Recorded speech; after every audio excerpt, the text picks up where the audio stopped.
America Iran மோதலின் போது அமெரிக்காவின் அதிநவீன F-15E என்ற ஸ்ட்ரைக் ஈகிள் போர் விமானம் ஈரான் வான்நிலையில் சுட்டு வீழ்த்தப்பட்ட சம்பவம் உலக நாடுகளில் பெரும் அதிர்வலைகளை ஏற்படுத்தியுள்ளது.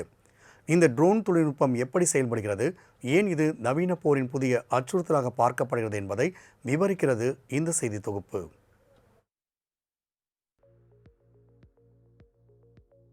வளைகுடா போரின் போது கடந்த ஏப்ரல் மாதம் ஈரானின் எல்லைக்குள் நுழைந்த பல மில்லியன் டாலர் மதிப்புள்ள அதிநவீன அமெரிக்க போர் விமானம் F-15 ஃபைட்டர் ஜெட் ஒன்றை கண்ணிமைக்கும் நேரத்தில் தாக்குதல் நடத்தி உடைத்து நொறுக்கியது ஈரானின் விமானப்படை. விமானம் வெடிப்பதற்கு சில மைக்ரோ வினாடிகளுக்கு முன்பு பைலட் பாராசூட் மூலம் ஈரானின் அடர்ந்த செங்குத்தான மலைப்பகுதிக்குள் குதித்து உயிர் தப்பினார்.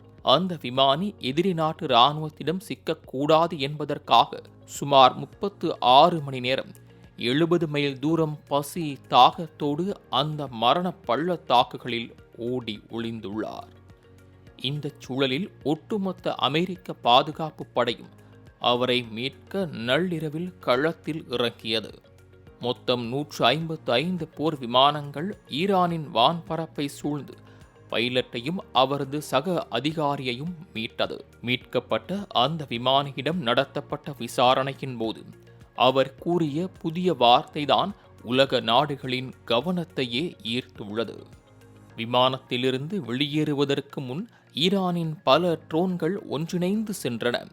பெரிய ட்ரோன் ஒன்றின் அடியில் சிறிய ட்ரோன்கள் கால்களைப் போல இணைக்கப்பட்டிருந்ததால் அவை ஜெல்லி மீன்களைப் போல இருந்ததாகவும், ஜெல்லி ஃபிஷ் ட்ரோன் வானில் ஜெல்லி மீனைப் போல கூட்டமாக நகர்ந்து ஒரே நேரத்தில் பல்வேறு இலக்குகளை தாக்கும் திறன் கொண்ட ட்ரோன் கூட்டம் என்று கூறியுள்ளது உலக நாடுகளை திரும்பி பார்க்க வைத்துள்ளது.